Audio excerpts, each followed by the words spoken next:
Պարոն Աբրահամյան, մինչ իշխանությունները խոսում են խաղաղության օրակարգից, խաղաղության հնարավոր պայմանագրի մասին, հակառակորդը երեկ կրակեց եւ որի հետևանքով ունեցանք զոհ եւ կրակեց արդեն բայքի ուղղությամբ, ինչ է սա նշանակում։ Արդյոք ադրբեջանական կողմը ցանկանում է փակուղի մտցնել խաղաղության օրակարգը, թե սա ճնշում է։ Գիտեք, 44-օրյա պատերազմը եւ դրան հաջորդած ժամանակահատվածը ցույց է տվել, որ Ադրբեջանի համար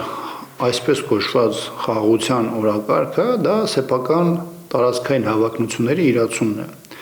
Հիմա այս ճանապարհն ենք տեսել ենք 44-օրյա պատերազմ, դրանից հետո տեսել ենք Հայաստանի Հանրապետության տարբեր բնակավայրերի նկատմամբ ադրբեջանական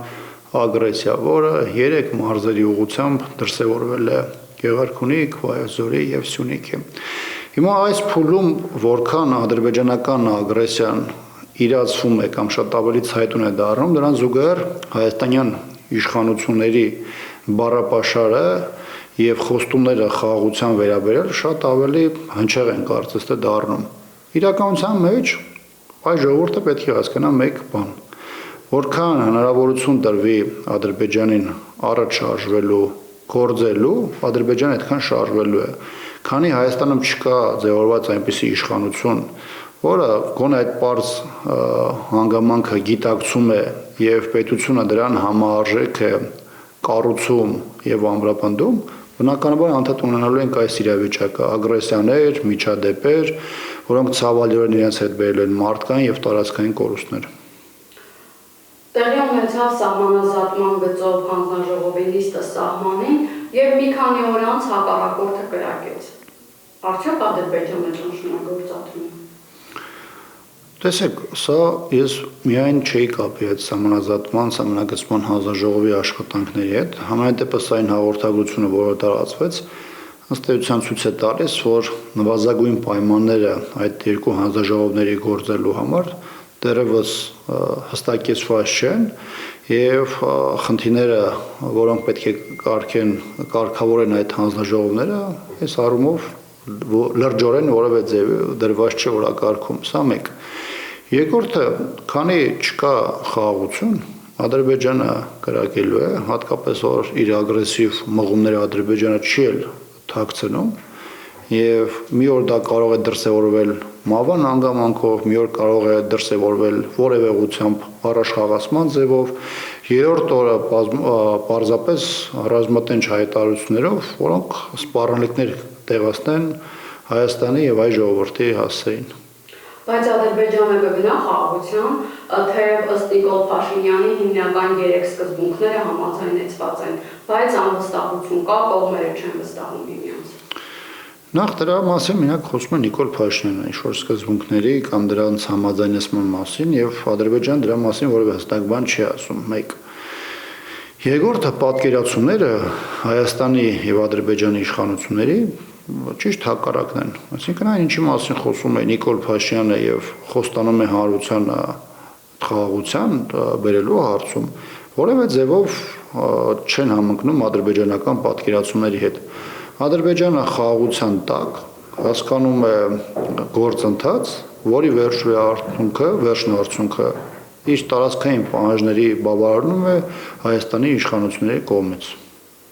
Եթե Ադրբեջանը դեռ չի ճանաչել Հայաստանի տարածքային ամբողջականությունը, ինչպես տեսնում ենք, շարունակում է ագրեսիվ հռետորաբանությունը, այդ թվում նաև կրակոցների տեսքով, ինչպես գնալ եւ կստացվի մինչև տարեվերջ, ինչպես իշխանություններն են հայտարարում, այդ պայմանագիրը ունենալ։ Մեկ բան է ունենալ ցանկություն ինչ-որ բանի հասնելու, մեկ այլ բան է այն իրականությունը, որ այսօր կա եւ որտեղ մենք շարունակում ենք գտնվել։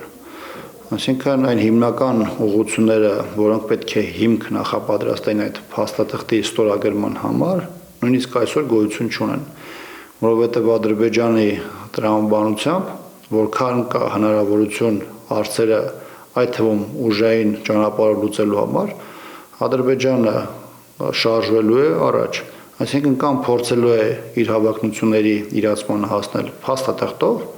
կամ եթե հնարավորություն ունի կամ տեսնում որ այլ տարբերակ չկա, ուժային ճանապարհով։ Այս վերջին 3 տարիները ամեն դեպս այդ տրամաբանության մասին է խոսում։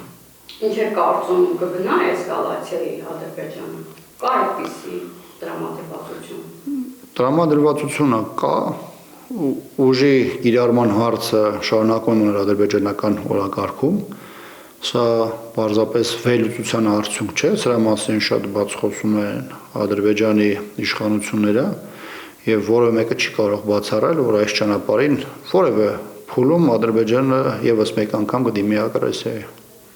Եվ նոր հռետորաբանություն ունի, նոր թեզ Հայաստանը անվանում են Արևմտյան Ադրբեջան։ Սա ինչի է վերելու կամ ինչու հենց այս շրջանում նման քարոզչական թեզի է Ադրբեջանը դիմում։ Սա ոչ միայն քարոզչական գիծ է, սա նաև ցույց է տալիս Ադրբեջանի իրական նպատակները եւ ըստ էության նաև պատասխանում ձեր այն հարցին, թե արդյոք Ադրբեջանը կարող է գնալ ագրեսիայի։ Այդպիսի հայտարարությունների հնչեցնումը ըստ էության նաև որոշակի դաշտ է նախապատրաստում եւ միջազգային հանրության հետ աշխատանքներում եւ սեփական հասարակության հետ եւ ըստ էության Հայաստանին ուղերձները հղում առայն, որ նրանք կանգնելու նպատակ կամ մտադրություն չունեն։ Փաշինյանը հայկական օրակարգը, հայկական խաղաղության օրակարգը դարձրեց խաղաղության խաչմերուկ։ Տեսակետներ են հնչում, որ սա Հայաստանը փորձում են դարձնել խաչմերուկ, պետությունից խաչմերուկ։ Դուք այս տեսակետների վերաբերյալ ինչ կարծիք ունեք։ Հնարավոր է նման բան կամ այս խաղաղության խաչմերուկ կոչվածը դա իրենից ենթադրում։ Գիտեք, ես ամեն անգամ շատ սարսափով եմ հետևում, թե խաղաղության հետ կապված ինչ ձևակերպումներ է օգտագործում Նիկոլ Փաշինյանը, որովհետև այս տարիները ցույց են տվել, որ երբ ամեն անգամ Նիկոլ Փաշինյանը դրանց մեկ նոր անվանում է բերում խաղաղության փաստաթուղթ, խաղաղության օրակարգ, խաղաղության խաչմերուկ, դրանք մեր ժողովրդի համար իրենց հետ զուգահեռ բերում են նոր ողբերգություններ եւ այս 3 տարիները ցավոք դրանց վառ ապացույց են, այնպես որ այս օրակարգի հետ կապված որևէ լավատեսություն բնականաբար չունեմ, որովհետեւ դրանք ում հետ կապված են եւ ում հետ դրանք պետք է բանակցվեն կամ իրականություն դառնան, այդ նույն իրավիճակի կամ իրադրության հետ ունեն լրիվ այլ պատկերացումներ եւ լրիվ այլ ուղղությամբ են շարժվում։ Այսինքն խաղաղության վերաբերյալ նաև խաղաղության խաչմերուկ կոչվածի ադրբեջանական ընկալումները տարբերվում են հայկականից եւ միանշանակ, որովհետեւ արդեն ես ասացի, այն մոտեցումները, սկզբունքները, որ Հայաստանի իշխանությունն է ներկայացնում եւ դա նախկինում Արցախը Ադրբեջանին հանձնելու ժամանակ ներկայացնում էր որպես Հայաստանի պետականությունը պահպանելու նաև միջոց, Ադրբեջանը պարզորոշ ցույց է տվել այս ընթացքում, որ Հայաստանի Հանրապետության մասով Հայաստանի իշխանությունը որևէ երաշխիք չի կարող ունենալ, որովհետև ադրբեջանական պահանջները եւ հավակնությունները կոնկրետ տարածքների նկատմամբ բնականաբար Հայաստանի Հանրապետության իշխանությունների մոտեցումների հետ չեն համընկնում։ Հիմա այն, որ Նիկոլ Փաշինյանը սովորական շարքային ստախոս է, դա գիտի մեր հանրությունը, նաև գիտեն այն քաղաքացիները, որոնք տարբեր փուլերում ձայն են տվել Նիկոլ Փաշինյանի քաղաքական ուժին, որովհետև ձայն են տվել մի ծրագրի, մի ուժին, ով ասել է մի բան եւ արել է հակառակը, իսկ դա իր հետ բերել է մեր հասարակության համար զոհեր, կորուստներ, հաշմանդամություն, հոգեբանական եւ մեծաթիվ այլ խնդիրներ, Արցախի բռնագաղթում եւ Արցախի ամբողջական վերահսկողության հանձնում Ադրբեջանը։ Եվ բնականաբար այս պահին շատ լրջորեն վերաբերել Նիկոլ Փաշինյանի նոր տեսլականին, բնականաբար որևէ նպատակահարմարություն չունի։ Ադրբեջանը կարծես հրաժարվել է Զանգեզուրի միջանցք կոչվածից, ասում են, եթե Հայաստանը չի ուզում այդ միջանցքը տալ կամ ինչպես իրենք են անվանում ճանապարհ տա, ապա Իրանով դա իրականացնենք, ինչ եք կարծում, իրոք Ադրբեջանը նման մտադրություն չունի, թե իրականությունը որևէ ձևով փոխարկելու տարբերակ է։ Ես կարծում եմ Ադրբեջանը գնում է բլեֆի, նախ այն ճանապարհը, որի մասին խոսում է եւ որի մասին նաեւ Իրանում տարբեր այցերի ժամանակ խոսում են ադրբեջանցի տարբեր պաշտոնյաներ, այդ երթուղին վաղուց գոյություն ունի։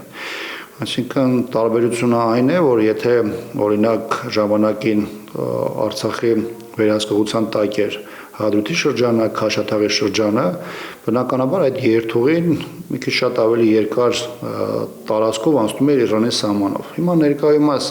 ադրբեջանական կողմը նոր կամուրջ է կառուցում, դա կառուցում է ընդհանուր Հայաստանի սահմանագծին շատ մոտ հատվածում, Քաշաթաղի վարչական շրջանում, որի նկատմամբ արդեն իսկ ունի վերահսկողություն, եւ այդ երթուղու տարբերություն լինելու է միայն այն, որ Իրանի տարածքով անցնող հատվածը տարածության առումով լինելու է շատ ավելի քիչ, քան նախկինում էր, որտեղ Արցախի հանրապետությունը շուրջ 130 կիլոմետր սահման ուներ Իրանի հետ եւ բնականաբար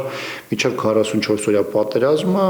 այդ երթուղին բնականաբար ավելի շատ հատվածներով անցնում էր Իրանով։ Այսինքն այլ տարբերություն տեղի չի ունեցել։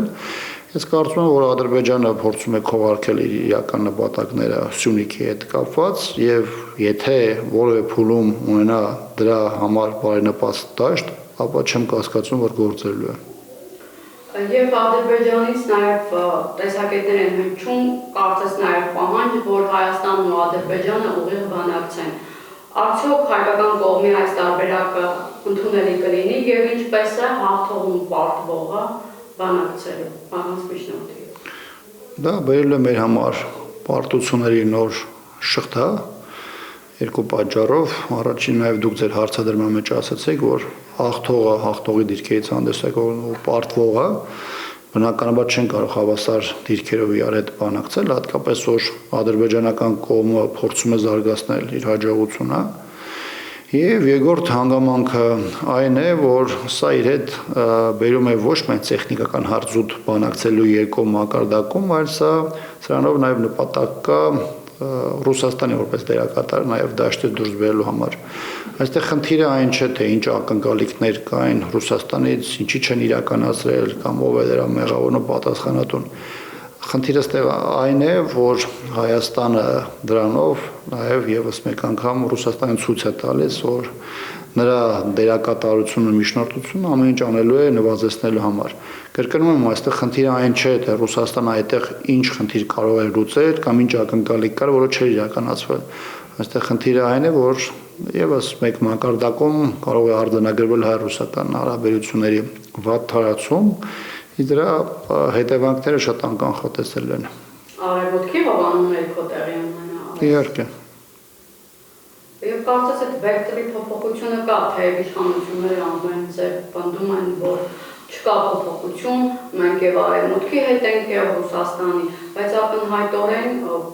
կա այսպիսի քայլ ուղղություն դեպի արևմուտք։ Արևմուտքը ինչ որ պահանջները ձեզ Հայաստանի առջև այս պահին դնում է։ Այն բառապաշարը, որը գործածում է իշխող ուժը, դա պարզապես բառախաղ է եւ իրադարձությունների կամ պրոցեսների ընթացքին ցույց է տալիս, թե որ ուղղությամբ է շարժում Հայաստանը եւ ըստ էության դա ինչ հետևանքների է բերելու։ Այստեղ խնդիրը նույնիսկ արևմուտք կամ հյուսիս գնալու հարցը չէ։ Խնդիրը այն է, որ Հայաստանի իշխանությունը Հայաստանը հրել է աշխարհակաղակական բախումների կիզակետ եւ այս իրավիճակում մենք մշտապես որպես կորցնող կողմ ենք։